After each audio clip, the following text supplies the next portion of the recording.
Selamat pagi adik-adik. Waduh, lemas kayaknya belum pada makan. Selamat pagi adik-adik. Pagi, selamat pagi papa mama. Oh, papa mamanya juga lemes loh. Kayaknya pagi ini, sekarang gue nyapa sekali lagi. Selamat pagi papa mama. Sudah liburan atau sedang liburan? Oh, sedang liburan ya. Adik-adik liburan juga? Liburnya kemana? Ke mall? Ada yang keluar kota? Atau sudah masuk sekolah? Belum, masih semua pada libur ya. Papa mama pasti pusing minggu-minggu ini. Karena biasanya kalau anak-anaknya liburan sekolah, yang paling pusing tuh orang tua di rumah. Karena seharian harus mikirin anaknya ngapain, kalau nggak bosen dan segala macam. Papa mama, orang tua, koko cici, oma opa, hari ini kita bersama-sama di tempat ini berkebaktian pada hari ini. Kita kebaktiannya agak beda karena hari ini adalah kebaktian intergenerasi bersama-sama dengan anak sekolah minggu. Jadi memang kalau di kelas sekolah minggu ketika saya jadi MC beda sama PL di tempat ini. Kalau jadi MC memang biasanya gayanya lebih banyak nanya, kemudian banyak interaksi. Dan kalau Bapak Ibu tahu, Papa Mama tahu, jawaban anak-anak selalu mengagumkan dan selalu penuh kejutan. Dan kadang-kadang rahasia-rahasia keluarga Papa Mama ketahuan di sekolah minggu. Pasti langsung tahu. Ada yang katanya jalan-jalannya cuman ke CP katanya. Dia belum kemana-mana katanya. Rindu diajak jalan-jalan. Ada juga yang udah cerita jalan-jalannya jauh kemana-mana. Tetap guru sekolah minggunya nggak dapat oleh-oleh katanya.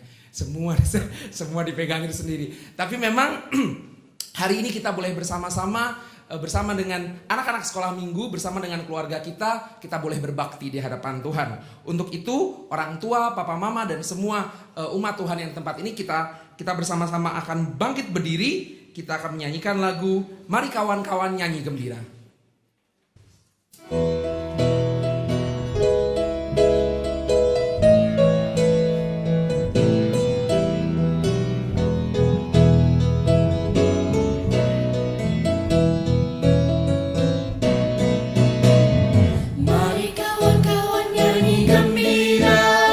Gembira mengikuti bunyi lagunya. Mari kawan-kawan nyanyi gembira, supaya isi dunia mendengarkannya. Nyanyikan kasih Yesus, gaungkan sukanya.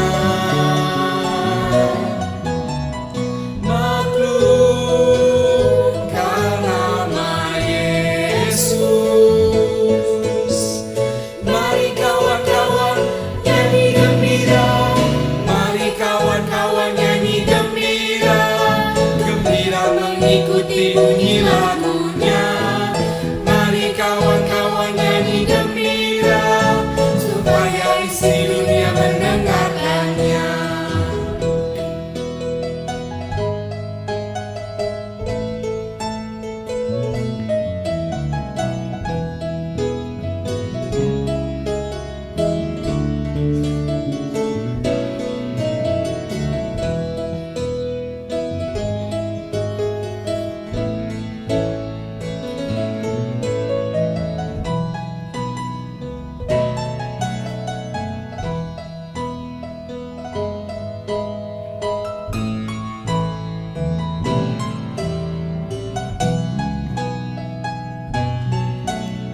Bapak Ibu, adik kita nyanyi sama-sama. Mari kawan-kawan nyanyi gembira. Mari kawan-kawan nyanyi gembira, gembira mengikuti bunyi lagunya. Mari kawan-kawan nyanyi gembira, supaya isi dunia mendengar. Suka bagai terang, Suka bagai terang surya, suka kita tunjukkan ekspresi bahagia kita di muka kita. suka bagai pelangi. Mari kawan-kawan nyanyi Bersama-sama.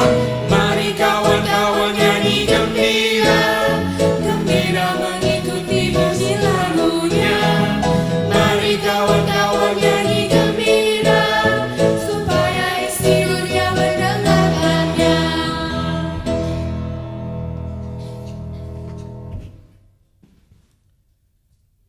Pertolongan kita adalah dalam nama Tuhan yang menjadikan langit dan bumi.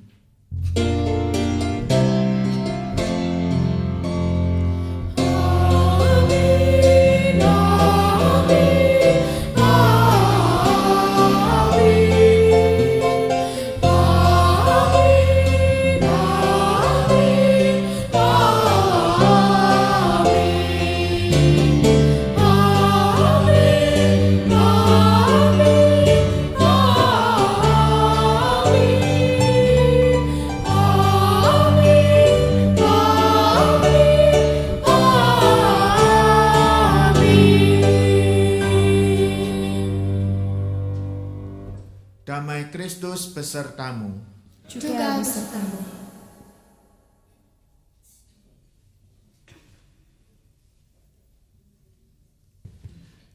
Memang suasananya agak berbeda ya, mimpin kebaktian sekolah minggu sama mimpin kebaktian umum. Setiap kali saya diminta tolong atau diminta melayani sebagai pemimpin kebaktian itu, saya selalu deg-degan gitu.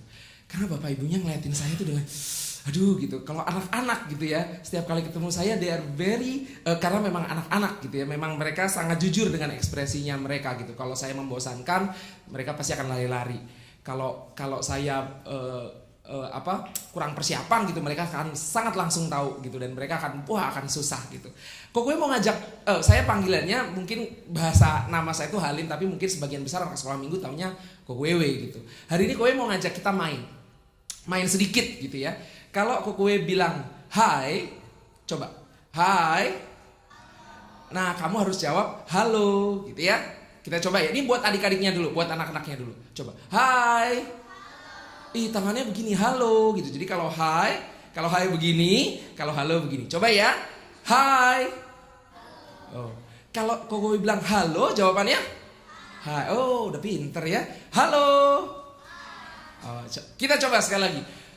Yang di belakangnya juga ya, aku lihat masih ada adik-adikku di sana. Hai. Coba lagi. Hai. Halo. Hai, halo. Coba kalau adik-adiknya bingung, kita coba ke papa mama, kakak adik dan oma opa. Semua ya, coba. Hai. Tangannya mana? Papa mama nggak taat loh ini. Coba ya. Hai. Halo. Hai, halo. Hai, halo. Oh hebat, kita tepuk tangan dulu dong. Berarti mendengar dengan baik. Hari ini tema ibadah kita adalah radical obedience, yang artinya ketaatan yang radikal. Ternyata Bapak Ibu, kalau diteliti lebih jauh, karena saya guru sekolah minggu jadi belajar Alkitab terus, katanya memang asal katanya obey atau taat ini adalah mendengar dengan seksama. Jadi ternyata taat berasal dari sesuatu yang berhubungan dengan mau mendengar dan mau melakukan apa yang Tuhan perintahkan kepada kita sebagai anak-anak Tuhan. Mari kita menyanyikan lagu bersama, Dengar Dia Panggil Nama Saya.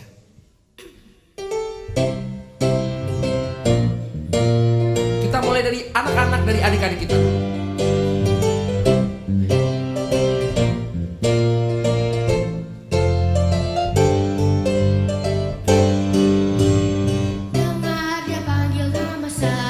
Sekolah minggu. Dengar dia panggil namamu, dengar dia panggil nama saya, juga dia panggil orang tua. Dengar dia panggil nama saya, dengar dia panggil namamu, dengar dia panggil nama saya, juga dia panggil namamu. Tuhan memanggil namamu, hai adik-adik. Tuhan memanggil namamu, hai anak-anak. Anak Tuhan, apa jawabmu? Tuhan memanggil namamu. Adik-adik, jawab ya. Ya, ku jawab ya, ya, ya.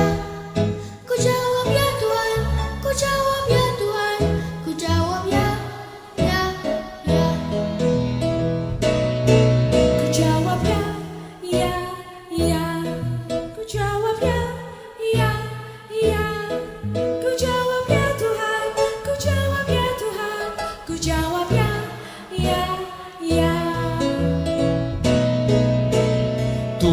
memanggil namamu. Hai papa mama, Tuhan memanggil namamu. Hai orang tua, orang tua, apa jawabmu? Tuhan memanggil namamu. Orang tua semua. Ya, ya, ku jawab ya, ya, ya. Ku jawab ya Tuhan, ku jawab ya Tuhan, ku jawab ya, ya. Oh giranglah bersama-sama. Oh giranglah,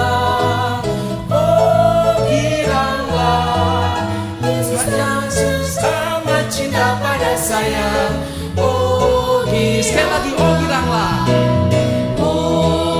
giranglah, oh giranglah, Yesus amat cinta pada saya. Oh giranglah.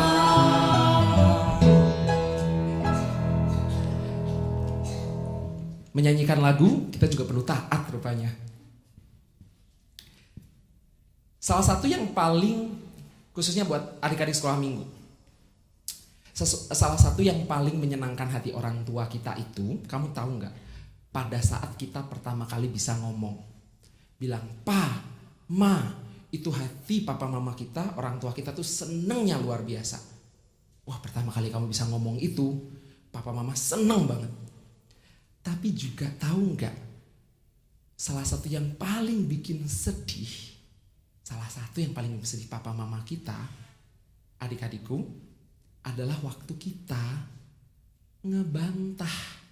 Jadi mulut yang sama, kita bisa ngomong, papa mama seneng luar biasa. Tapi dari mulut yang sama, ketika kita bisa ngejawabin atau ngebantah orang tua kita, ternyata itu juga hal yang paling bikin papa mama kita sedih. Kokue punya cerita sedikit. Di adiknya Kokue yang paling kecil, itu wah pintar sekali ngomong gitu.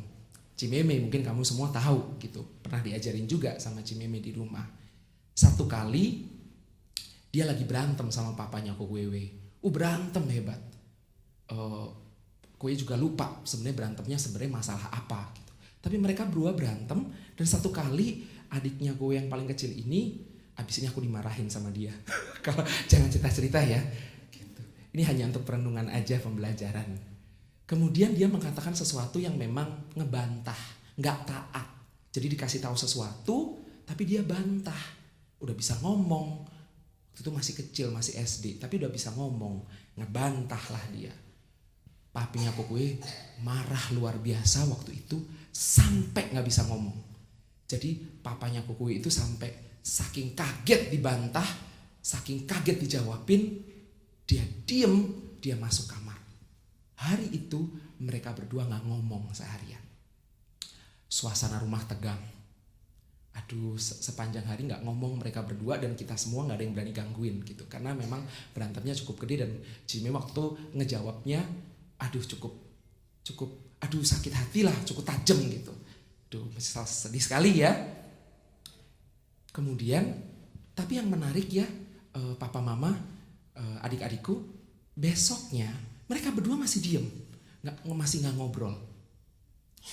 Tapi seperti biasa, kan si Meme ini kalau sekolah dianterin sama punya Kokwe. Tanpa banyak ngomong, tanpa mereka berdua masih diem-dieman, papinya Kokwe tetap bangun pagi, tetap mandi, tetap pakai baju dengan rapi, tetap nyiapin motornya di luar. Mereka berdua nggak ngomong, dua-duanya diem-dieman. Tapi motor tetap dipanasin. Motor tetap dinyalain. Dengan muka sebel kayaknya berduaan, mereka berdua tetap pergi ke sekolah berdua. Tetap ini budaya Asia nih katanya. Kalau keluarga Asia nih katanya kalau berantem, ntar juga baik-baik sendiri, diem-dieman gak perlu minta maaf dan segala macam. 10 tahun kemudian, lebih dari 1 dekade kemudian, kita satu kali makan gitu. Ceritanya satu keluarga pergi makan. Dan yang membuat saya kaget adalah kata-katanya si Meme ini ternyata menyakiti hatinya papinya Kokwe itu sampai 10 tahun lebih dan dipendam dalam hatinya.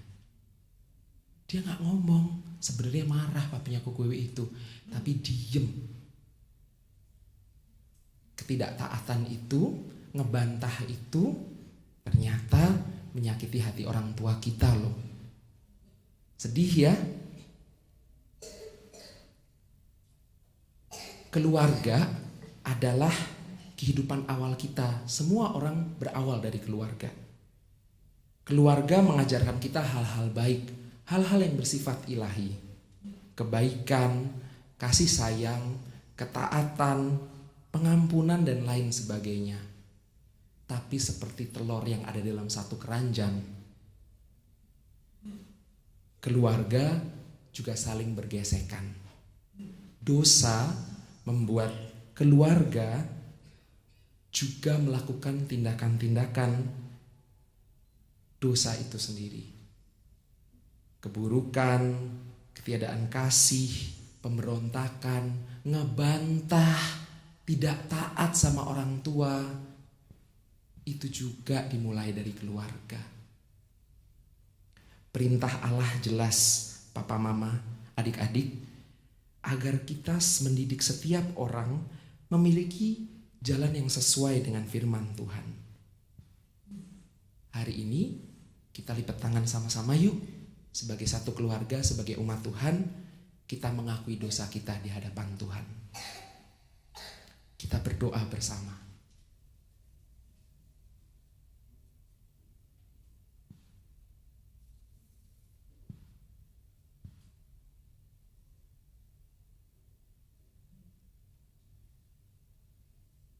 Kita katakan doa kita bersama seperti yang di depan. 2, 3. Maafkan kami ya Tuhan, kami yang sering tidak taat padamu, sehingga sering melukai hati banyak orang. Papa mama saat ini, jika papa mama sedang duduk dengan anaknya, saya mengundang papa mama untuk bicara langsung dengan anaknya, karena ini adalah rekonsiliasi. Saya ingin papa mama yang kebetulan duduk dengan anaknya boleh pegang anaknya dan katakan dengan sungguh-sungguh kalimat yang ada di depan ini bersama dengan orang tua, bersama dengan pemimpin pujian. Katakan, kalau memang duduk di sebelahnya, katakan dan tatap matanya sekalian. Gitu. Katakan, kalau yang kebetulan tidak membawa atau tidak bersama-sama dengan anaknya, tidak apa-apa.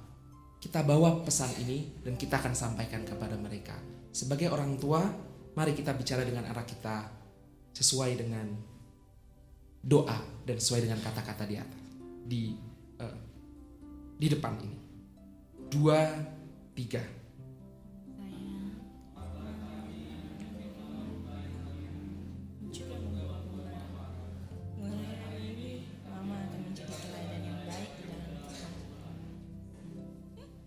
Nah, sekarang adik-adiknya nih, anak-anaknya.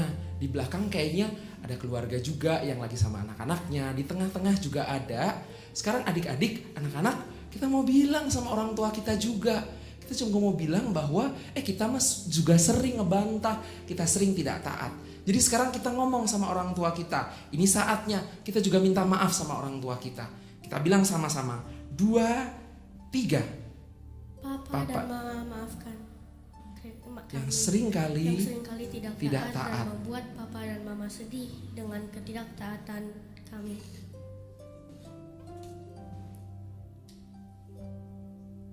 Mari saat ini sekali lagi saya undang setiap keluarga, baik yang membawa keluarga atau tidak membawa keluarga, karena keluarga adalah tempat di mana Tuhan memulai karyanya di dalam dunia ini, memulai karya terhadap diri kita dalam dunia ini. Saya mengundang sekali lagi Bapak Ibu untuk melipat tangan dan kita berdoa.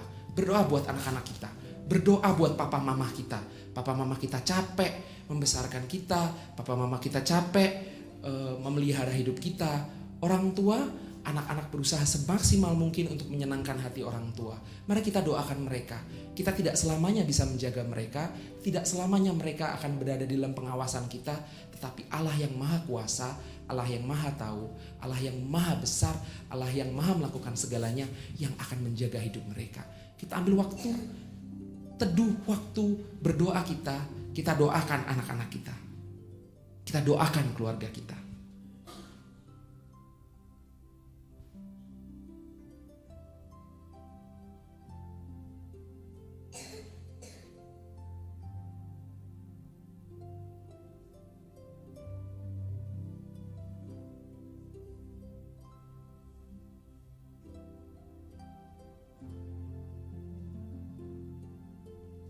Ya Allah, dengarkan doa pengakuan dosa kami ini. Jadikan kami keluarga yang mengasihi Engkau. Dalam Kristus Tuhan kami. Amin. Dihapuskan dosaku.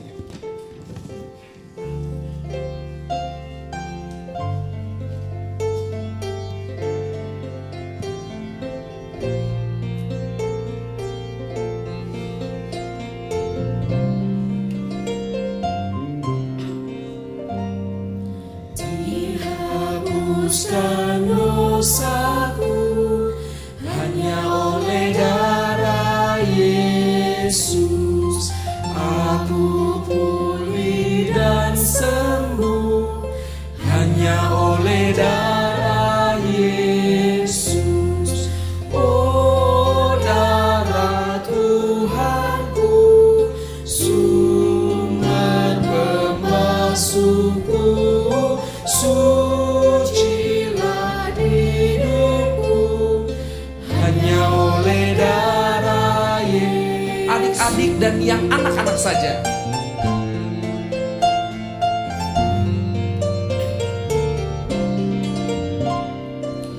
Pengampunan dosaku hanya oleh darah Yesus.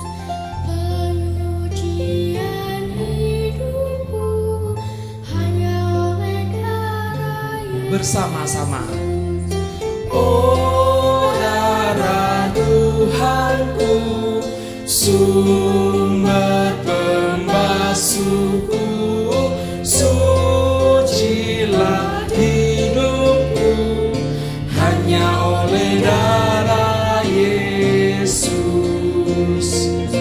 Orang tua, pendamaian bagiku hanya oleh darah Yesus. Pendamaian bagiku hanya oleh darah Yesus, bukan oleh amalku, hanya oleh darah Bersama-sama. Yesus.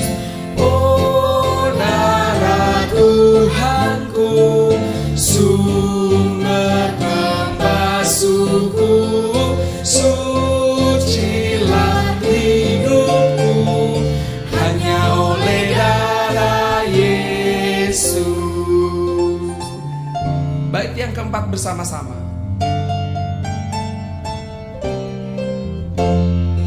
Damai dan harapanku hanya oleh darah Yesus. Allah membenarkanku hanya oleh darah Yesus.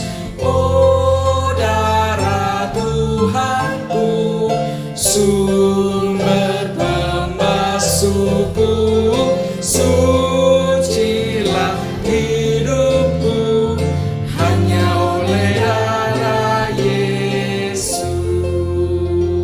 Saya undang untuk bangkit berdiri. Adik-adik, ini saya menjelaskan, Bapak Ibu saya menjelaskan sedikit ke adik-adik sekolah minggu supaya mereka mengerti liturgi kita. Kenapa setelah kita mengakui dosa-dosa kita, kok kita berdiri? Kemudian ada tulisan berita anugerah. Adik-adik, setelah kita mengakui dosa kita, maka Tuhan menyatakan, maka berita anugerah adalah pernyataan bahwa Allah yang Maha Pengampun mengampuni dosa-dosa umatnya. Dia tidak mengingat-ingat dosa kita dan mengakui kita lagi sebagai umatnya, milik kepunyaannya. Makanya kita bangkit berdiri menerima berita anugerah, berita sukacita dari Tuhan. Kemudian nanti adik-adik kita akan salam-salaman. Salam-salaman kenapa? Kalau Tuhan sudah mengampuni dosa kita, mendamaikan kita, maka kita dengan yang lain juga mau berdamai. Jadi kamu ngerti, oh kenapa ya papa mama kalau habis lagu ini ada berita anugerah, kita berdiri dan kita menerima berita anugerah dari Tuhan. Berita anugerah menurut Efesus 5 ayat 1 sampai 2. Sebab itu jadilah penurut-penurut Allah seperti anak-anak yang kekasih dan hiduplah di dalam kasih. Sebagaimana Kristus Yesus juga telah mengasihi kamu dan telah menyerahkan dirinya untuk kita sebagai persembahan dan korban yang harum bagi Allah. Demikianlah berita anugerah dari Tuhan. Syukur kepada Allah.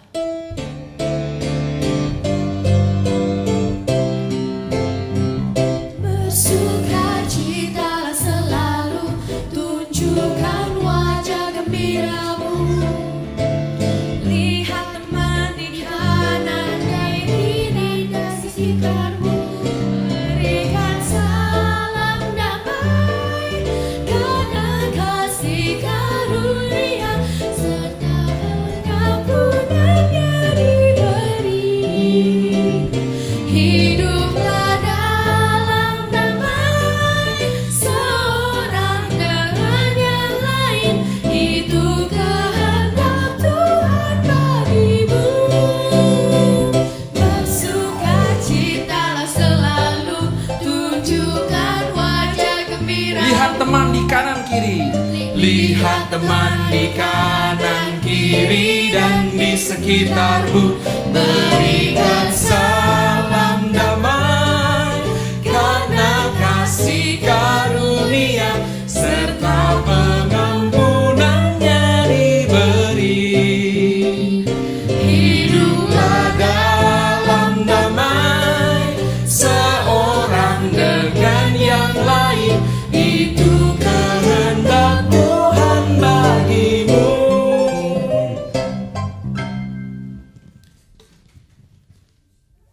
Yesus sayang padaku.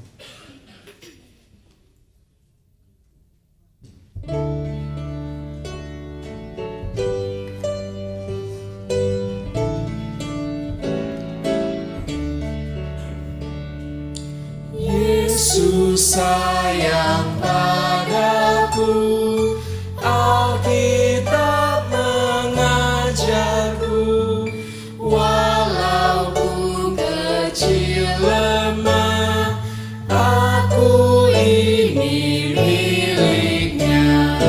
Yesus Tuhanku sayang padaku, itu firman-Nya di dalam Alkitab. Jesus love me, this I know.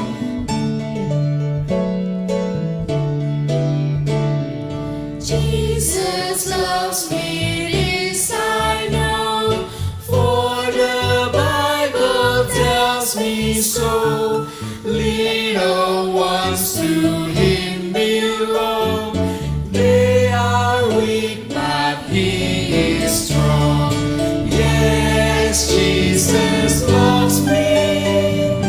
Yes, Jesus loves me. Yes, Jesus loves me. The Bible tells me. Yesus sayang padaku, sekali lagi.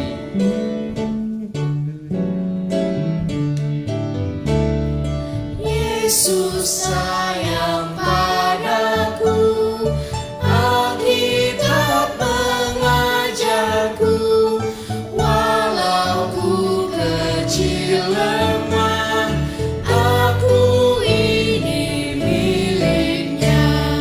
Yesus Tuhanku sayang padaku, itu firman-Nya di dalam Alkitab. Silakan duduk. Kita akan mengenalkan pujian dari paduan suara anak GKI Calvin Polri, Little Angels.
Baiklah jemaat Tuhan, tiba saatnya pelayanan firman akan disampaikan. Mari kita awali dengan berdoa. Terima kasih Tuhan untuk kehidupan dan keluarga yang Tuhan berkati. Demi kasih setia Kristus, Roh Kudus selalu menopang kami, hadir di dalam hidup dan pergumulan kami, membuat hari-hari kami selalu baik dan indah. Saat ini juga waktu yang indah untuk membaca Alkitab, merenungkan firman-Mu, dan untuk belajar untuk melaksanakan apa yang Allah kehendaki sebagai wujud ketaatan kami kepada Tuhan. Roh Kudus hadir dan pimpin serta berkati baik umat-Mu maupun pelayanan firman yang ditunaikan. Dalam kasih setia Tuhan Yesus, haleluya, amin. Umat Tuhan, pembacaan firman Tuhan pada hari ini diambil dari satu bacaan saja, yaitu 1 Raja-Raja dalam bentuk tayangan video singkat. 1 Raja-Raja pasal 19 ayat 19 sampai 21. Untuk itu mari kita saksikan sejenak.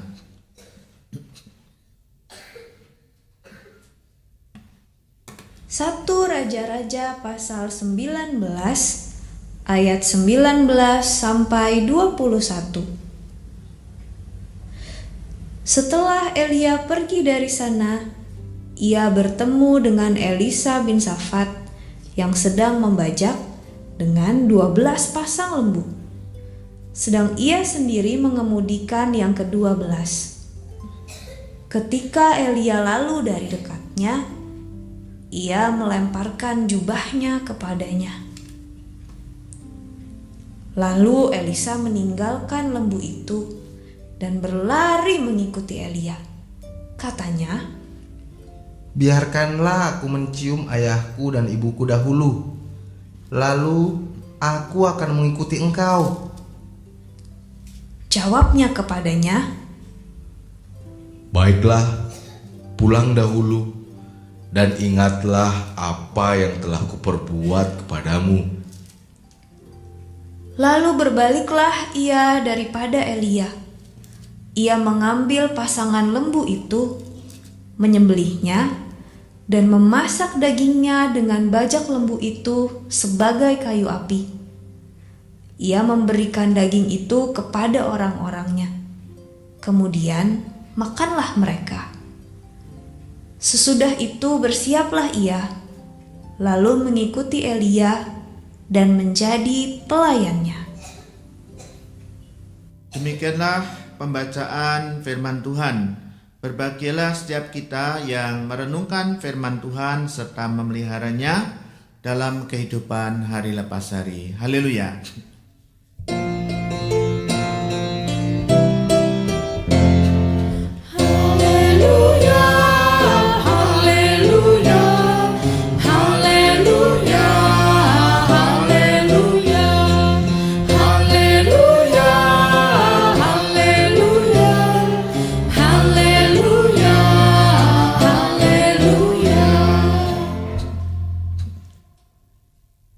Jemaat yang saya kasih di dalam Tuhan, Shalom.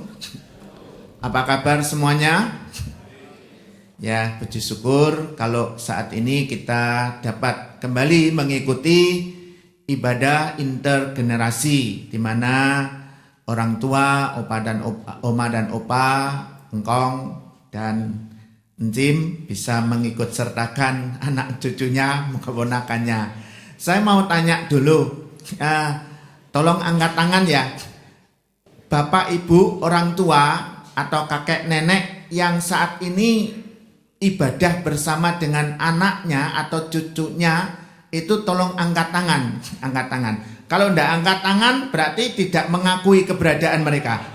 Malu ya. Coba angkat tangan yang tinggi. Wah, masih sedikit ya. Ya lumayan. Terima kasih. Sekarang anak-anak dan remaja yang ikut ibadah saat ini bersama dengan ayah ibunya atau kakek neneknya. Yang remaja, angkat tangan. Remaja dan anak-anak yang ikut. Cuma satu. Kalau satu ini berarti masalah ini. Tadi ada kakek neneknya banyak, masa anaknya sedikit. Nggak matching ini ya. Ayo anak-anak jangan malu ngakui orang tua di sini ya. Ayo, yang ikut ibadah bersama ayah ibunya dan kakek neneknya, angkat tangan sekali lagi. Ya, ya sekarang agak mendingan seimbang ya, walaupun masih ada yang malu-malu ngakui papa mamahnya ya. Ya, pada kesempatan, wah terima kasih, makasih. Itu yang duduk di sebelahnya papa mamanya? Iya, oh ya makasih. Tema firman Tuhan pada saat ini adalah apa judulnya? Radical obedience, yang artinya apa?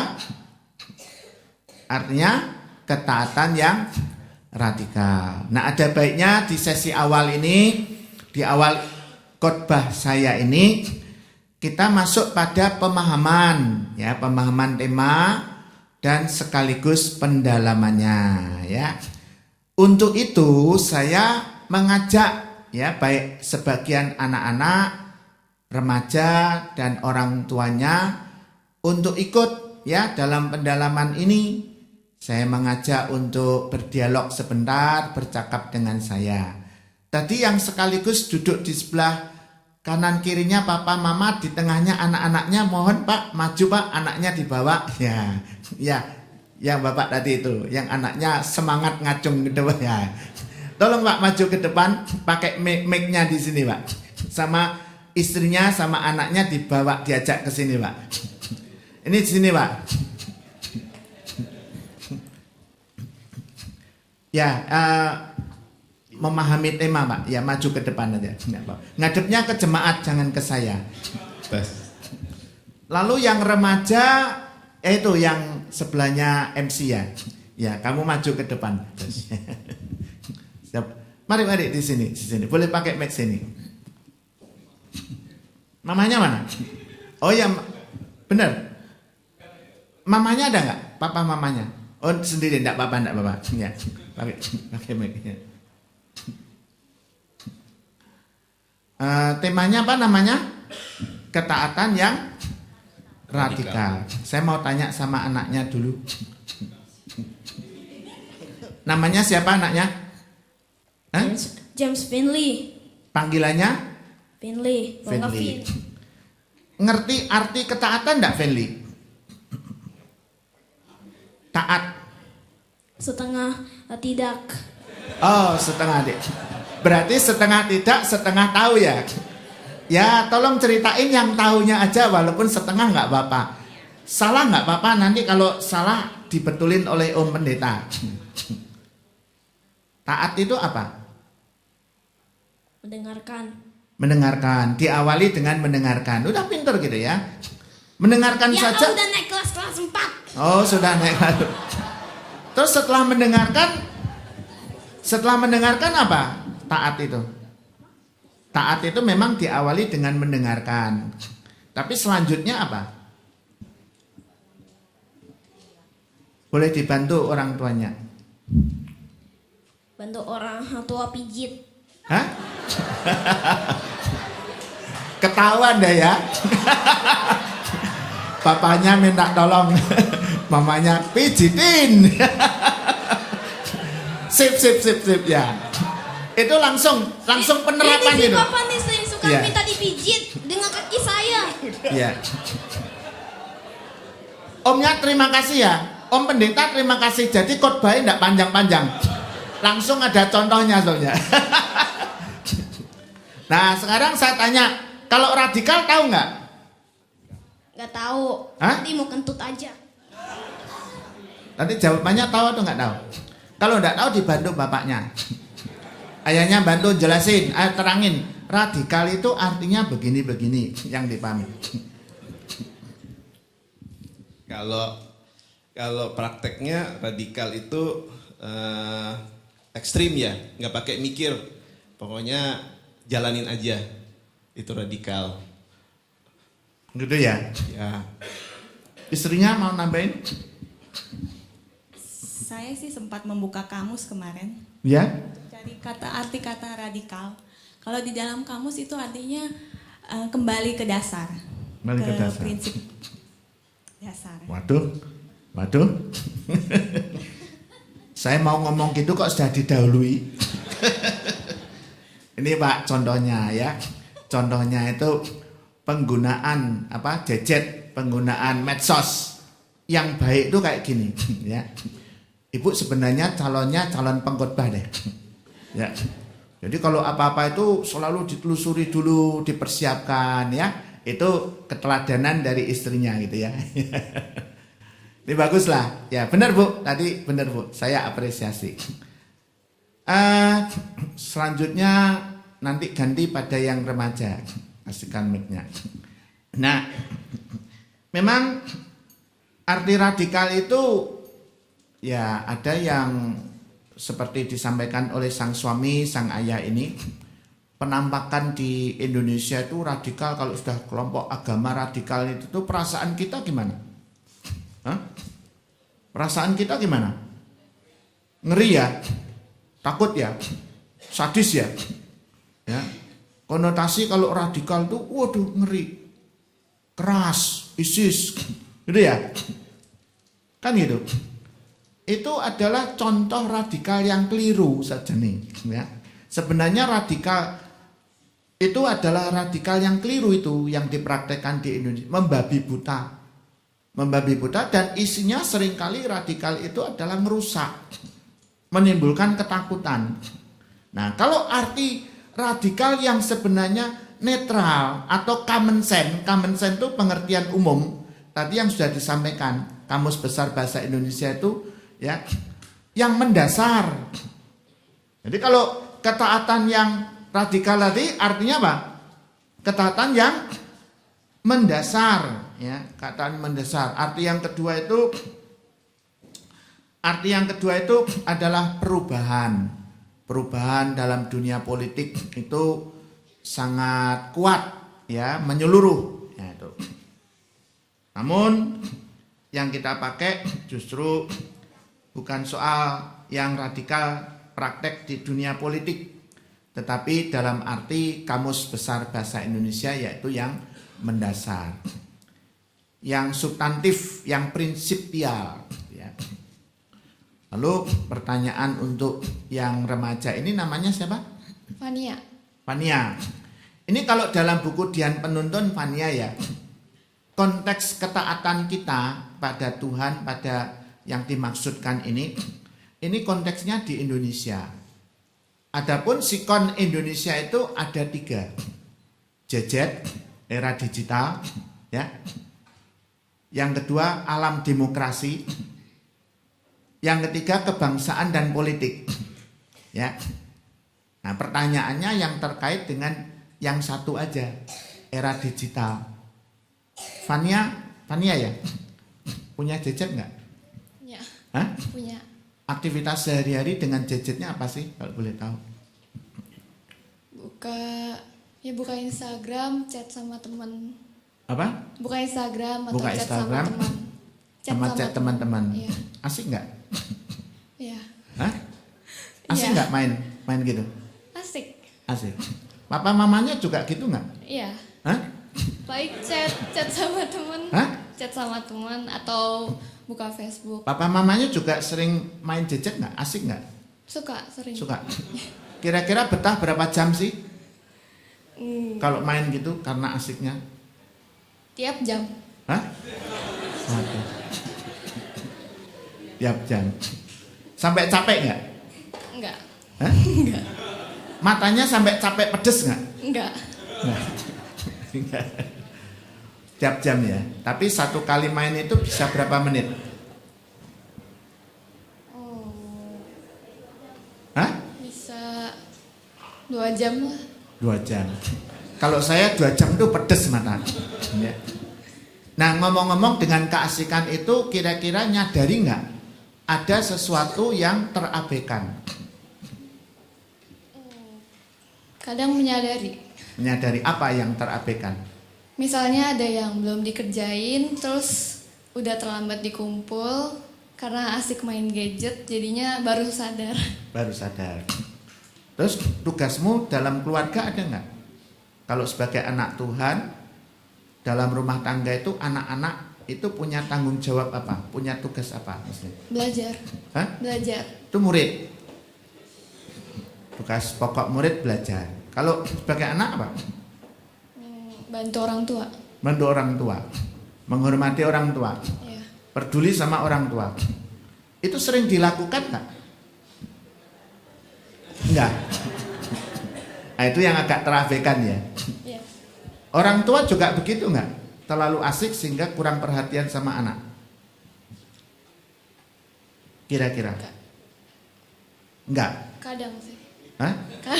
Kadang. Ya udah dah. Dah. Diterima aja padanya sesuai. Dah, serahkan lagi mic-nya. Tapi kalau mau dengerin sambil berdiri terus juga enggak apa-apa loh. Nah itu. Jadi 3 kondisi tadi. Dengan era digital, hampir semua anak orang tua itu terlena, kecanduan, terlalu asik. Waktunya banyak dipakai untuk bergaul, berkawan akrab dengan gadgetnya, dengan dunia medsosnya. Tuh. Sehingga apa? Tanggung jawab, kepedulian, tugas kita itu sering kali terabaikan, terlupakan, terlewatkan. Ini konteksnya. Kita diingatkan untuk membatasi diri. Kita diingatkan untuk lebih peduli. Yang kedua, alam demokrasi, kebebasan, dan keterbukaan. Mengeluarkan unek-unek, mengecam sana-sini, memfitnah, menghujat. Itu sangat luar biasa ya, melalui dunia medsos, di dalam dunia medsos, terutama di Indonesia. Yang masih kita ingat ya, anak remaja yang tanpa pakaian itu sama gini-gini, matanya mendelik-mendelik, mau nembak Pak Jokowi itu, ya. Nah itu sampai kayak gitu tuh, orang tuanya akhirnya malu. Gadget, medsos disalahgunakan, bukan untuk kebaikan, tetapi justru untuk mengumbar kebencian. Ya. Untuk apa? Mengumbar perseteruan, untuk membangkitkan permusuhan, apalagi di tengah situasi kebangsaan politis, pilpres, pileg yang mengedepankan dan menonjolkan apa? Politik identitas. Agama seringkali disalahgunakan, dijadikan alat propaganda, dijadikan alat politik, ya. Untuk memaksakan kehendak, dikit-dikit demo bela agama, demo bela. Padahal sebenarnya bukan bela agama. Saya dapat tayangan videonya itu setelah demo rebutan protes sama kendaraan terhadap kendaraan salah satu partai. Amplopnya mana? Amplopnya mana? Marah-marah. Ya. Ya. Tapi ngomongnya bela agama. Nah inilah. Sehingga apa? Kerukunan hidup berbangsa itu seringkali terkotak-kotak, terpecah gara-gara soal agama yang berbeda. Agama bukan lagi ajaran tentang kebaikan, tetapi permusuhan. Agama tidak lagi menjadi alat kerukunan, tetapi justru mengumbar kebencian. Kalau enggak sama, pokoknya harus dibasmi, harus dibenci, ya, harus disingkirkan. Inilah kondisi situasi di mana kita ini dipanggil taat pada Tuhan. Nah, dalam situasi yang penuh dengan gejolak, permusuhan, kebencian, fitnah, pertikaian ini, apa yang bisa diperankan orang Kristen? Ya, apalagi dengan tema ketaatan. Nah, ketaatan ini, kalau kita membaca ini ya, renungan yang ditulis dalam warta hari ini,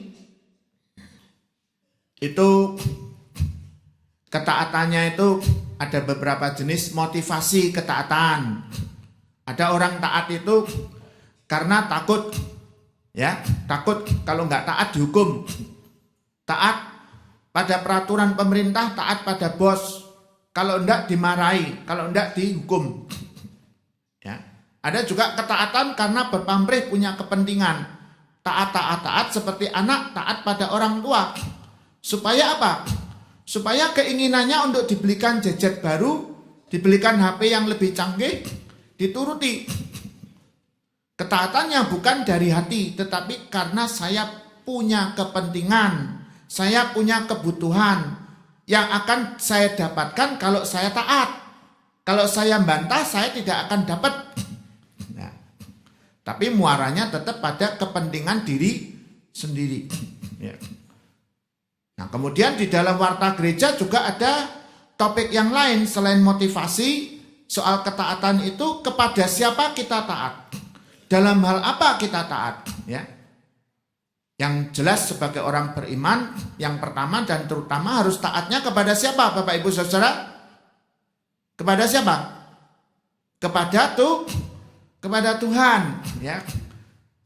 Nah, sayangnya seringkali menjadi rancu, tidak jelas, bias, ya. Ketaatan kita pada Tuhan kaitannya dengan ketaatan kita pada manusia. Ada ketaatan pada Tuhan, ada ketaatan pada manusia. Ada ketaatan pada firman Tuhan, ada ketaatan pada peraturan organisasi.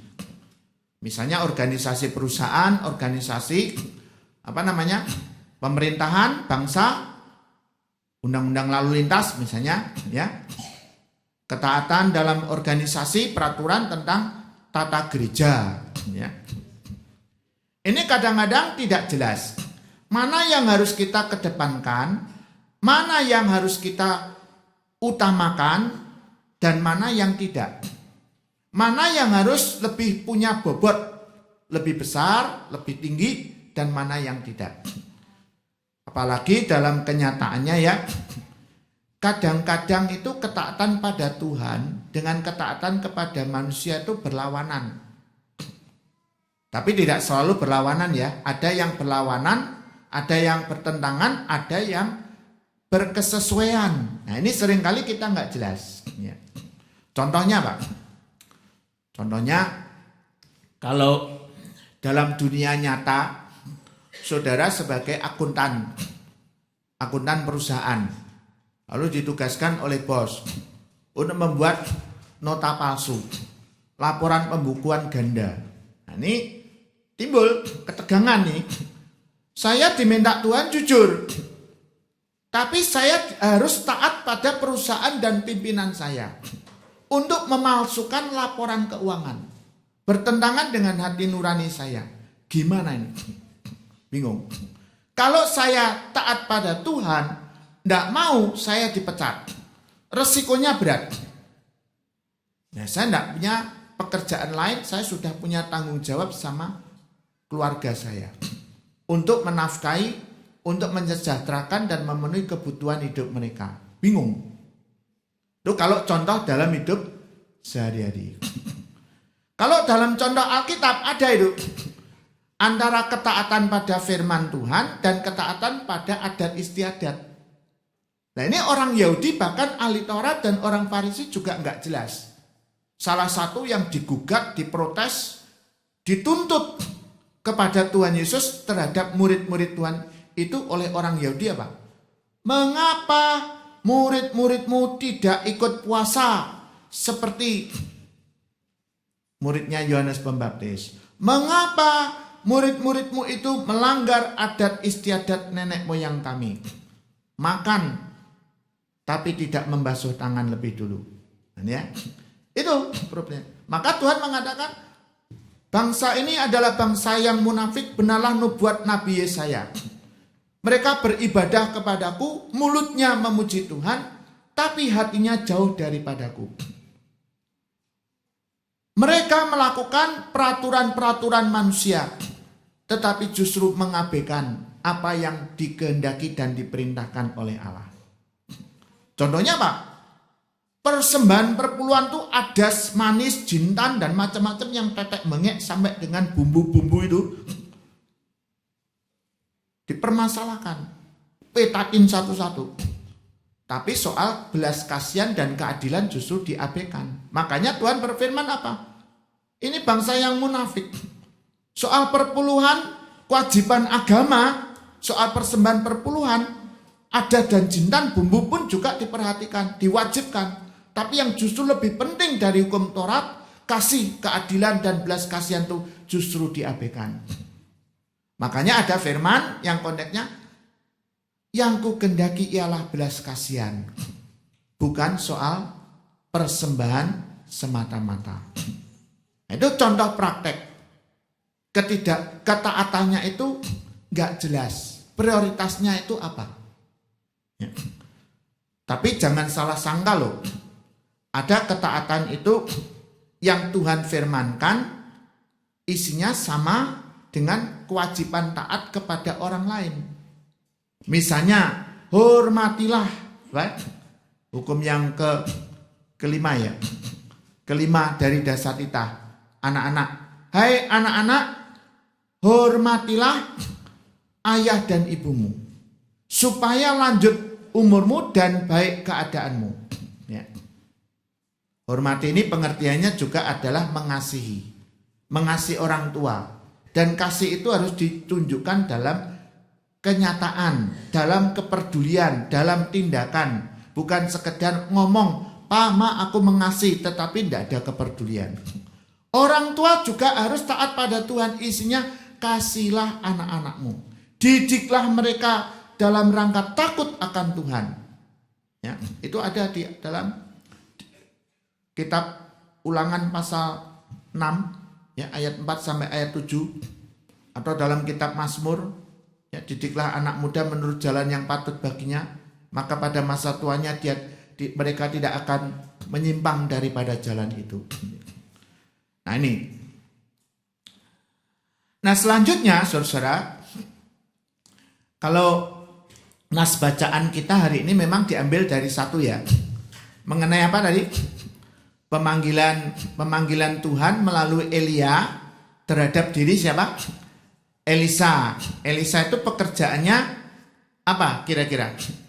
Sebagai petani dan peternak ya. Jadi menggunakan ternak orang tuanya atau keluarganya itu, mereka termasuk golongan orang kaya. Ada aja sapinya itu, lembunya itu 12 ya. Dia yang pasangan ke-12 dia kendaliin. Tapi saat ia sedang bertani dengan lembunya itu, Elia datang melemparkan jubahnya.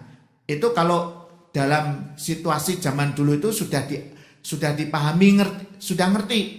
Elisa sudah ngerti maksud Elia itu apa. Dengan melemparkan jubah kepadanya itu artinya mau melakukan kaderisasi, mau menyerahkan pendelegasian. Tugas kenabian ini akan serah terimakan kepada Elisa. Artinya Elisa, kamu dipanggil Tuhan untuk nanti dipersiapkan gantiin saya. Itu sudah ngerti. Makanya ditanggapin oleh Elisa. Elisa taat. Nah dalam hal ini Elisa menghormati orang tuanya, menghormati keluarganya, nggak langsung pergi, minta izin dulu. Ya, minta izin ya Elia, saya mau patuh pada Tuhan, memenuhi panggilan tugas kenabian. Tapi izinkan saya pamit sama keluarga, sama orang tua. Lalu pamitan itu menurut tradisi zaman dulu, 2 lembu itu disembelih, dijadikan makanan pesta, tanda perpisahan, pamitan, ya itu yang dilakukan. Setelah itu dia meninggalkan pekerjaannya, meninggalkan kenyamanannya, meninggalkan keluarganya untuk prioritas memenuhi panggilan Tuhan, ya, menjalankan tugas sebagai seorang nabi.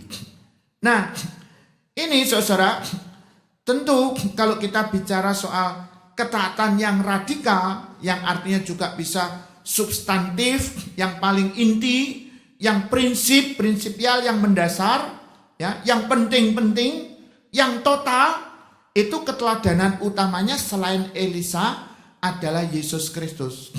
Dia taat sampai mati, bahkan sampai mati di kayu salib, meninggalkan kenyamanannya hidup di surga. Dia mau mengorbankan kemuliaannya, kesetaraannya dengan Allah. Dia mau menderita, dia mau disiksa, dia rela dihujat manusia di dunia ini. Karena cinta yang nyata dan rela berkorban. Sampai dia mati di atas kayu salib. Itu ketaatan, contoh ketaatan yang radikal, benar, baik, yang bersumber dari kasih. Nah ini yang harusnya menjadi sumber sumber keteladanan, sumber inspirasi. Ya, bagi orang Kristen dalam ketaatan kepada Allah harus mengikuti jejak Kristus. Harus meneladani keteladanan Kristus.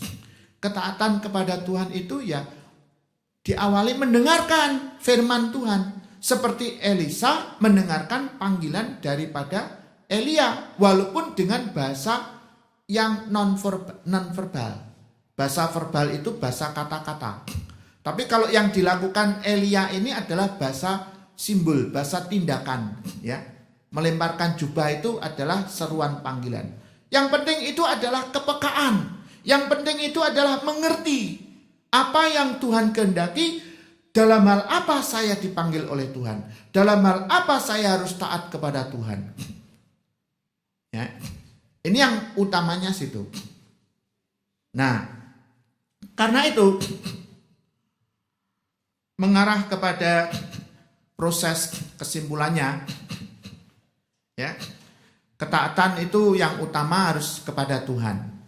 Ketaatan kepada Tuhan ini peran kita banyak, tidak satu. Peran dari firman Tuhan itu banyak. Sebagai umat, taat kepada Allah. Tugas utamanya adalah ibadah. Berarti apa? Kalau taat sebagai umat itu tekun, setia, dan rajin beribadah. Status kita anak-anak Allah. Kalau taat sebagai anak-anak Allah, apa yang dikehendaki dan difirmankan Allah harus kita lakukan. Ya. Sebagai murid, dipanggil juga sebagai murid, taat sebagai murid. Mendengarkan, terus belajar, mau dibentuk oleh Kristus. Ada perubahan. Ya. Ketaatan itu harus menghasilkan perubahan. Harus membawa perubahan kepada yang baik. Ya. Nah, kalau dalam bahasa firman Tuhan yang lain itu, kamu adalah garam dan terang dunia. Ini misinya. Ya. Apa maksudnya Kristus memanggil kita orang Kristen sebagai garam dan terang dunia? Yaitu sebagai petunjuk tentang kebenaran, keadilan, menerangi kegelapan. Jadi kalau orang dikuasai kegelapan dosa, contoh konkretnya, dia tidak peduli, dia pembenci, dia pendendam, orang Kristen membawa firman Tuhan, nyadarkan. Itu kegelapan. Harus dibawa kepada terang, yaitu kebenaran firman Allah. Bagaimana kebenaran firman Allah?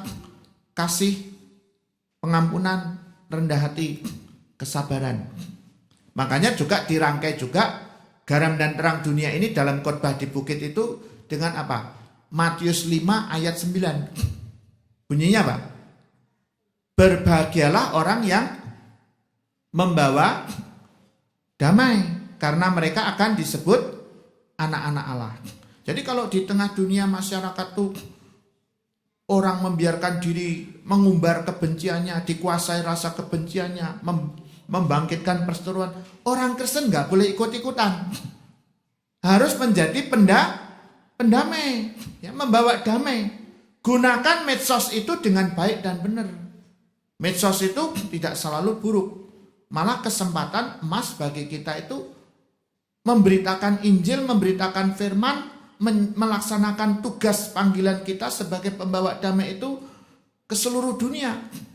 Orang di Amerika, orang di Cina dan sebagainya itu bisa membaca seruan-seruan perdamaian, cinta kehidupan, cinta kebaikan itu di status kita, saudara. Ya.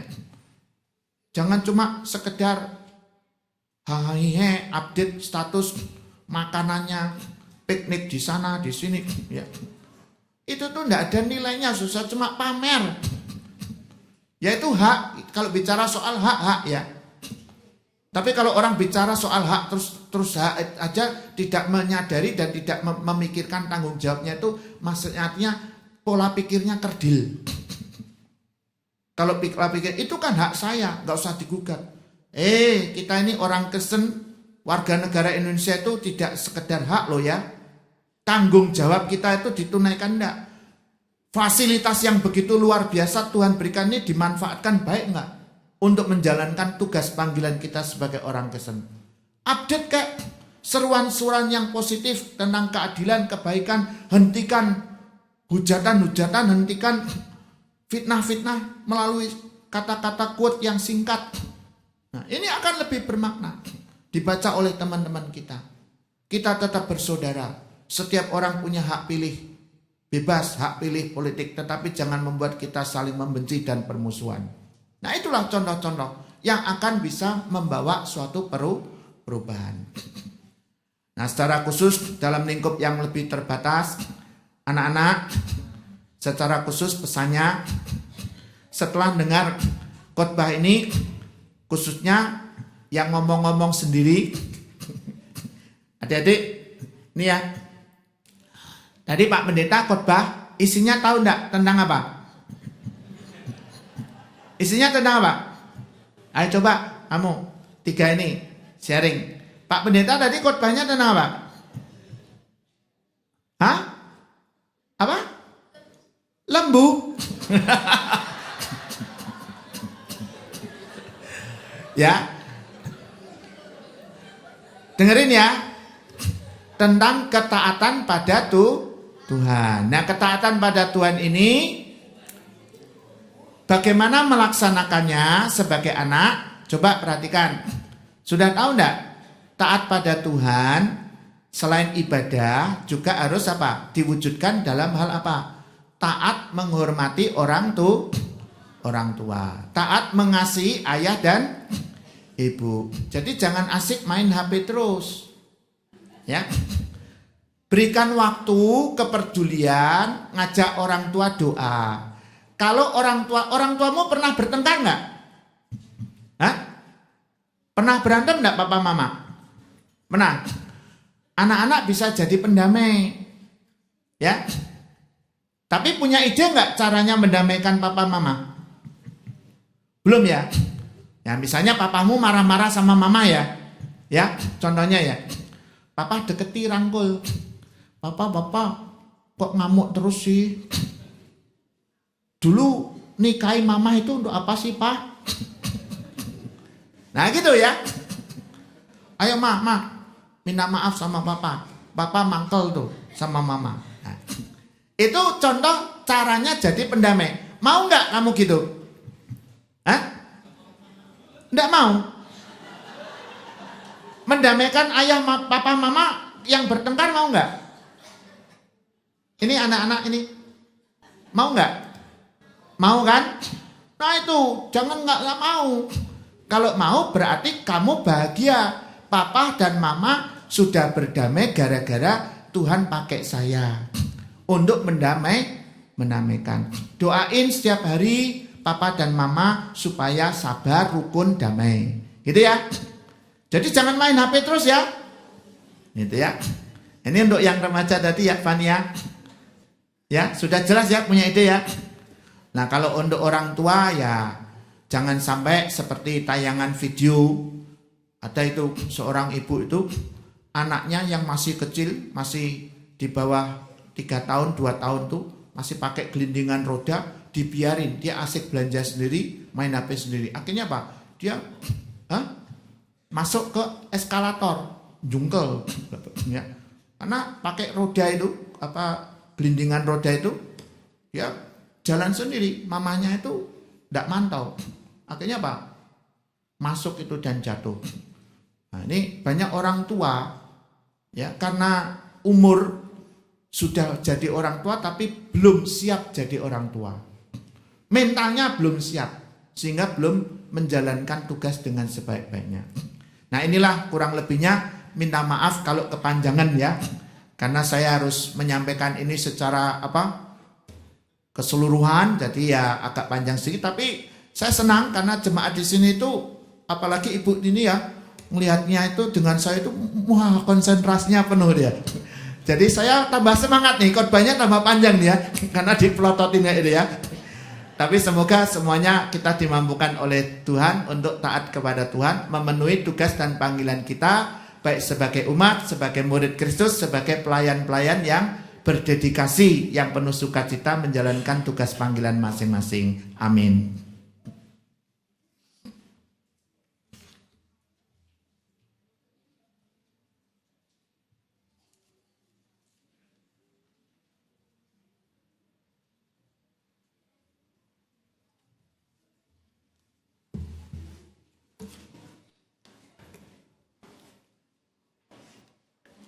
Bersama dengan gereja di seluruh abad dan tempat, kita mengakui pengakuan iman menurut KJ 280, aku percaya.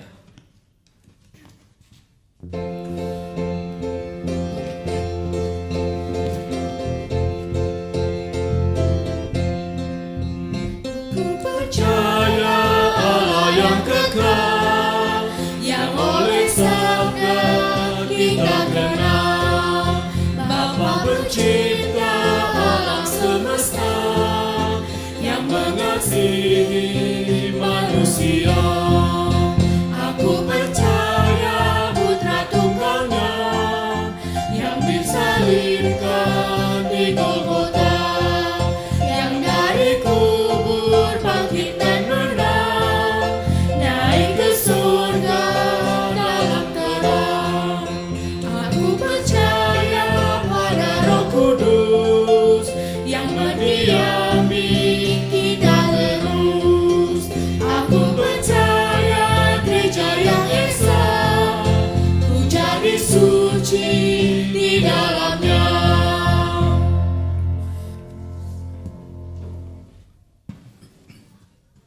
Persiapan perjamuan kudus Sensura Morum. Pada hari Minggu 7 Juli 2019, kita akan merayakan perjamuan kudus. Untuk menyambut dan ikut serta dalam perayaan itu, marilah kita mempersiapkan diri secara bersama-sama. Pada perjamuan malam terakhir, Kristus menghendaki kita merayakan perjamuan kudus untuk mengenangnya. Mengenang Kristus berarti mengalami kehadirannya seperti murid-muridnya dahulu mengalami kehadirannya bersama mereka. Mengenang Kristus juga berarti menyadari secara pribadi seluruh kehidupan Kristus yang diberikannya bagi keselamatan dunia, sejak ia lahir, melayani, menderita sengsara, mati, dibangkitkan, dan dimuliakan di sorga. Marilah kita merenungkannya. Apakah saudara benar-benar rindu untuk berjumpa secara pribadi dengan Kristus, untuk mengalami kasih, kuasa, dan kebenarannya yang membaharui hidup saudara? Apakah saudara menghayati bahwa seluruh kehidupan dan karya Kristus, yaitu kelahirannya, pelayanannya, penderitaannya, kematiannya, kebangkitannya, kenaikannya ke surga sampai dengan kedatangannya kembali, terkait erat dengan kehidupan saudara? Pada perjamuan malam terakhir, ketika Kristus memecah roti dan mengangkat cawan, ia membagikan tubuh dan darahnya sendiri kepada murid-muridnya. Menerima tubuh dan darahnya berarti dipersatukan dengan Kristus, sehingga ia menjadi kepala dan kita menjadi tubuhnya. Menerima tubuh dan darahnya berarti dipersatukan dengan semua orang yang menerimanya, juga menjadi satu tubuh dan satu roh. Marilah kita merenungkannya. Apakah saudara menghayati bahwa Kristus adalah kepala seluruh kehidupan saudara dalam hidup berjemaat dan bermasyarakat, dalam keluarga dan pekerjaan saudara? Apakah saudara menghayati bahwa saudara adalah anggota tubuh Kristus yang saling mengasihi seorang terhadap yang lain? Ketika kita bersatu dengan Kristus, roti hidup yang dipecah-pecahkan bagi dunia ini, kita pun dipersatukan dalam kematian dan kebangkitan Kristus. Dipersatukan dengan Kristus berarti diutus untuk mengosongkan dan menyangkal diri, memikul salib dan mengikut Kristus. Dipersatukan dengan Kristus berarti diutus untuk memberi hidup kita demi keselamatan dunia. Marilah kita merenungkannya. Apakah dalam persekutuan dengan Kristus, saudara mau berkorban dan menjadi berkat bagi sesama saudara? Apakah saudara menyadari bahwa sebagai anggota tubuh Kristus di tengah dunia, saudara menjadi mata dan telinga bagi Kristus yang melihat dan mendengarkan, serta peduli terhadap kebutuhan dan masalah sesama saudara? Sudahkah saudara menjadi mulut bagi Kristus yang menyuarakan kebenaran dan keadilan dalam lingkungan saudara? Sudahkah saudara menjadi tangan bagi Kristus yang berkarya memperjuangkan damai sejahtera di muka bumi? Kiranya Roh Kudus menolong kita semua dalam mempersiapkan diri untuk merayakan perjamuan kudus pada hari Minggu 7 Juli 2019 mendatang. Tuhan memberkati.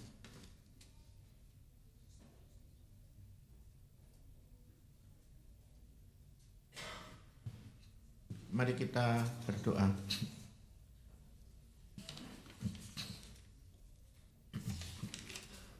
dalam doa syafaat ini ada beberapa yang diikutsertakan menaikkan doa pada Tuhan.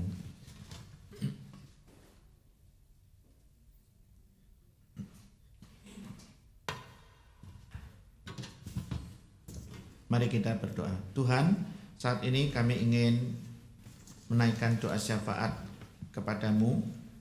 Beberapa pendoa syafaat kiranya Tuhan berkenan untuk menerima akan isi pokok doa kami dan ucapan syukur kami.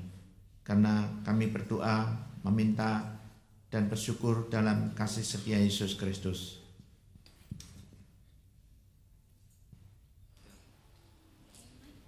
Tuhan Yesus, terima kasih telah kasih kita liburan yang baik. Dan saya mau berdoa untuk guruku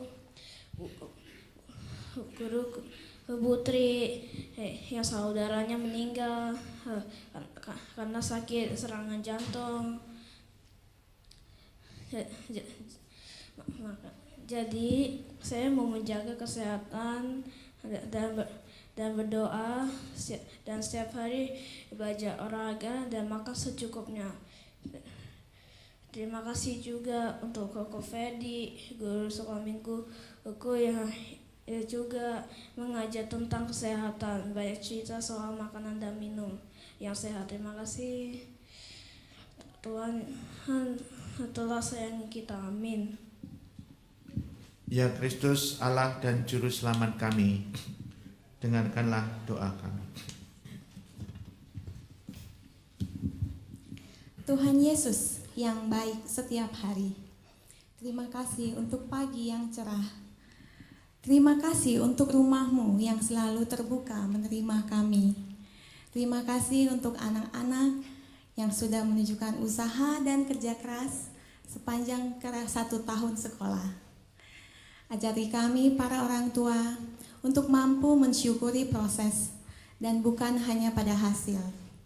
Ajari kami untuk bisa menghargai hal-hal kecil yang berharga, yang membentuk karakter yang lembut hati, namun tetap kuat bertahan dalam arus duniawi yang keras. Ajari kami untuk bisa melihat tidak hanya pada permukaan, namun pada kedalaman dalam setiap peristiwa hidup. Ajari kami terus dalam arti bersyukur yang sebenarnya, bahwa tidak hanya kebaikan dan berkat yang kami terima, namun juga untuk setiap perjuangan yang berat dan untuk kegagalan yang harus dialami.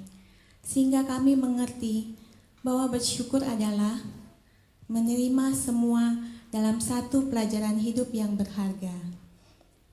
Ajari kami untuk bisa menyatukan perkataan dan perbuatan.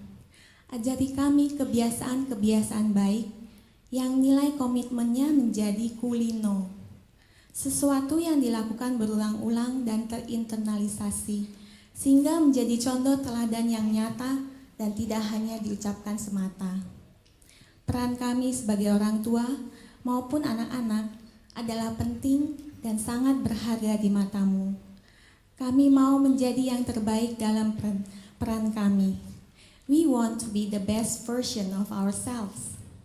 Di dalam setiap pekerjaan kami, mencuci piring, memasak, mengerjakan PR, menyapu, mengelap, belajar untuk ulangan, kami mau mengerjakan sebaik-baiknya karena kami bersyukur dan mengerti setiap pekerjaan adalah penting.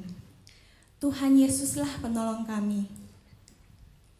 Dan kami bersyukur, kami siap melangkahkan kaki kapanpun dan kemanapun dengan tangan kami menggenggam erat dan mengingat selalu, Tuhan Yesus baik setiap hari. Ya Kristus, Allah dan Juru Selamat kami, dengarkanlah doa. Bapa kami yang berada di dalam kerajaan surga, saat ini kami mewakili para ayah ataupun opa atau eyang yang dulu pernah muda. Kami yang mungkin dalam aktivitas kami keluarga, di dalam aktivitas kami sehari-hari terkadang ataupun sering mengambil waktu sejenak untuk memikirkan istri kami sedang ngapain, memikirkan anak-anak kami yang mungkin sedang bersekolah. Bapa di dalam surga, kami tahu kalau kami harus tetap sadar dan tetap bersandar kepada Tuhan. Tapi kami sebagai manusia, mohon dimengerti, kadang kami juga khawatir, kadang kami juga takut gentar akan kondisi keluarga kami, bagaimana masa depan keluarga kami, bagaimana anak-anak kami bersekolah, bagaimana kami bisa memimpin, menghidupi keluarga kami. Inilah kemanusiaan kami ya Tuhan, kelemahan kami. Tapi itu semua hanya karena kami sangat mengasihi keluarga kami. Kami sangat mengasihi istri dan anak kami, dan kami mau berbuat yang terbaik bagi istri dan keluarga, istri, anak-anak kami dan keluarga kami. Bapa di dalam surga, tetaplah berikan kami hati di dalam setiap tantangan kehidupan kami. Kami percaya bahwa ada Tuhan yang selalu berada di depan, menjaga, melindungi, dan memimpin keluarga kami. Untuk setiap sarapan yang boleh kami nikmati, untuk setiap teh hangat yang boleh juga kami minum ketika kami pulang kantor, untuk setiap gangguan-gangguan kecil, anak-anak kami minta perhatian kami, untuk setiap PR yang sudah boleh dikerjakan, untuk setiap kebersihan rumah yang boleh ada, untuk setiap hal yang boleh terjadi, biarlah kami boleh menikmatinya, setiap hal yang kecil itu, untuk menambah rasa syukur kami, untuk menambah kesabaran kami, untuk menjadi kekuatan bagi kami menghadapi dunia, menghadapi tantangan dunia ini. Di belakang kami ada istri kami dan anak-anak kami, dan di atas kami, di depan kami ada Tuhan. Kami percaya Engkau yang sudah memilih kami menjadi ayah, menjadi kepala keluarga, Engkau juga akan menguatkan kami agar kami boleh memimpin keluarga kami menjadi keluarga yang taat secara radikal pada Tuhan juga. Kami menyerahkan keluarga kami di dalam tangan Tuhan. Dalam nama Tuhan kami Yesus Kristus kami berdoa. Ya Allah, ya Kristus, Juru Selamat kami, Dengarkanlah doa kami. kami bersyukur kepadamu Bapa untuk NKRI Pancasila yang Tuhan selalu jaga dan memberkati, baik melalui pemerintah maupun bangsa dan rakyat dan juga Polri TNI. Kami bersyukur untuk Pilpres dan Pileg yang sudah berjalan dalam pimpinan dan anugerah Tuhan. Kami bersyukur untuk Mahkamah Konstitusi dan KPU dan Bawaslu yang Tuhan pakai untuk proses penentuan pemimpin nasional di negeri ini. Dan kami bersyukur karena Tuhan memberikan pemimpin yang takut akan Tuhan, yang rendah hati, yang humble, yang jujur, tidak korupsi. Biarlah Tuhan terus memberkati mereka. Tuhan, jadikanlah kami warga negara Indonesia sebagai orang Kristen juga untuk menjalankan tugas panggilan kami, baik sebagai pembawa damai, menghadirkan keadilan, kebaikan, cinta kasih, dan kebenaran, maupun menjadi garam dan terang dunia, yaitu teladan dan sekaligus menjadi berkat. Terima kasih Bapa untuk jemaat-Mu GKI Kafling Polri yang Tuhan selalu limpahi dengan berkat sukacita, damai sejahtera dan berbagai talenta untuk menjalankan misi Tuhan, misi penyelamatan Kristus melalui jemaat GKI Kafling Polri. Doa dan syukur dan permohonan kami tujukan kepada Bapa dengan mengasihi Roh Kudus dalam nama Tuhan Yesus, dan kami lanjutkan dengan doa Bapa kami dalam lagu. Bapa kami yang ada di surga, dikuduskanlah nama-Mu, datanglah kerajaan-Mu, jadilah kehendak-Mu di bumi seperti di surga. Beri kami hari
Bapak, Ibu, dan anak-anak, marilah kita memberikan persembahan yang sudah kita siapkan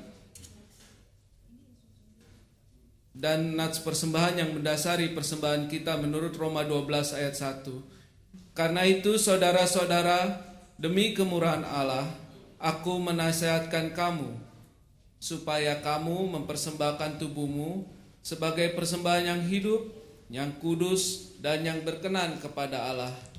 Itu adalah ibadahmu yang sejati. Mari kita menyanyikan Kuberi Persembahan.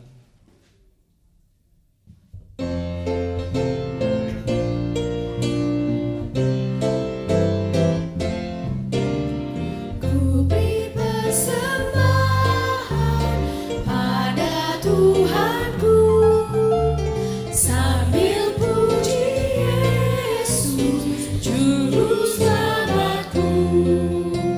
Orang tua, Dengan sukaria ku beri padamu dan merasa kaya dalam Tuhanku. anak-anak, Kawan-kawan, rela hatilah bawa persembahan, datanglah segera.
mari Bapak, Ibu, anak-anak kita berdiri dan menyanyikan Aku Bawa dan Berikan.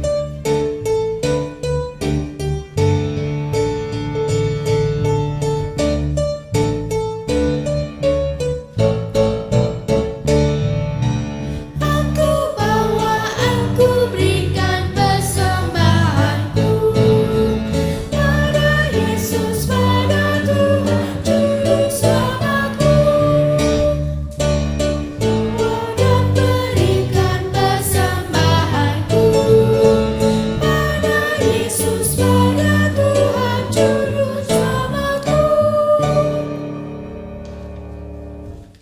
Bapak, Ibu, dan anak-anak kita satu dalam doa. Tuhan Allah Bapa kami bersyukur di hadapan-Mu karena kami adalah sama anak-anak-Mu. Maka biarlah kami menjalani hidup kami dengan taat sesuai fungsi dan tugas tanggung jawab kami. Dengan hidup yang kudus dan berkenan di hadapan Allah. Dan ajarlah kami senantiasa lebih dulu mempersembahkan diri kami seperti Yesus Tuhan kami yang memberi teladan dengan taat mempersembahkan dirinya hingga mati di kayu salib.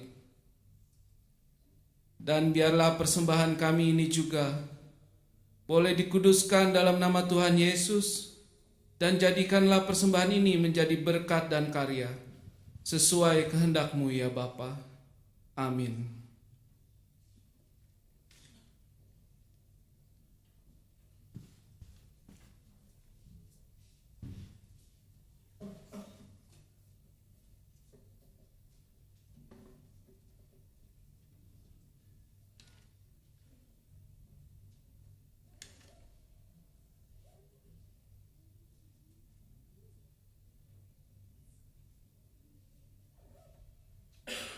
Marilah kita menjadi pelaku perubahan di dalam ketaatan kepada Tuhan, meskipun kadang ketaatan tersebut menimbulkan resiko yang tidak menyenangkan. Marilah tetap ikut teladan Tuhan dan terus meneladani kehidupan Kristus bagi semua orang. Mari kita menjadi anak Tuhan yang taat, menghormati semua orang.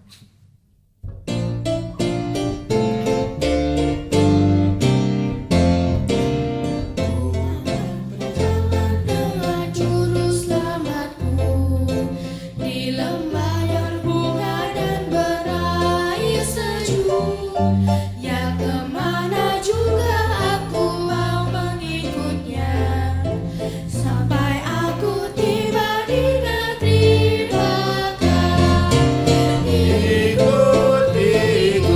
Ikut Tuhan Yesus, ku tetap mendengar dan mengikutnya. Ikut Tuhan Yesus, ya kemana juga ku mengikutnya.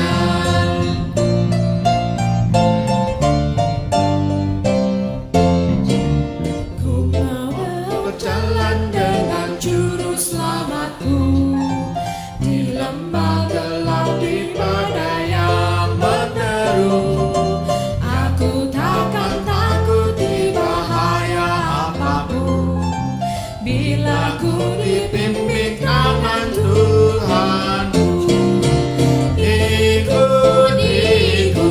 Ikut Tuhan Yesus, ku tetap mendengar dan mengikutnya.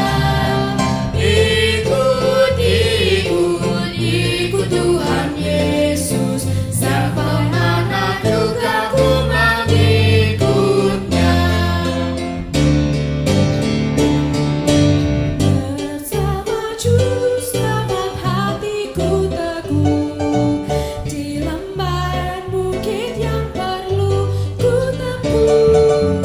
Tuhanku membimbing aku pada jalannya, yang menuju rumah Allah yang kekal. Ikut Tuhan Yesus, ku tetap mendengar dan mengikutnya. Ikut Tuhan Yesus, ya kemana juga ku mengikutnya. Arahkanlah hatimu kepada Tuhan. Kami mengarahkan hati kami kepada Tuhan, Hiduplah sebagai keluarga yang taat. agar kami menjadi teladan bagi kehidupan bersama Tuhan, Terpujilah Tuhan. kini dan selamanya. Terimalah berkat Tuhan. Kasih Tuhan melindungimu dan sayapnya melindungimu.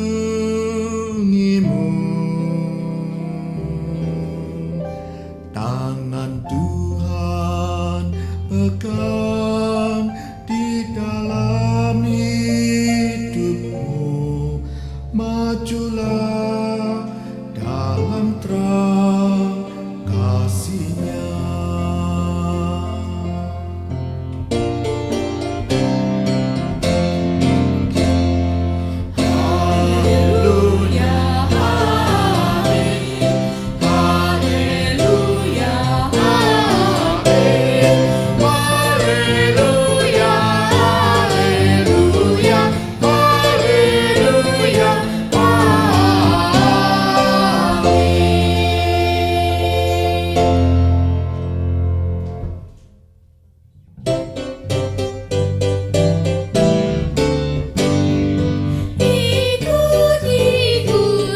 Ikut Tuhan Yesus, ku tetap mendengar dan mengikutnya.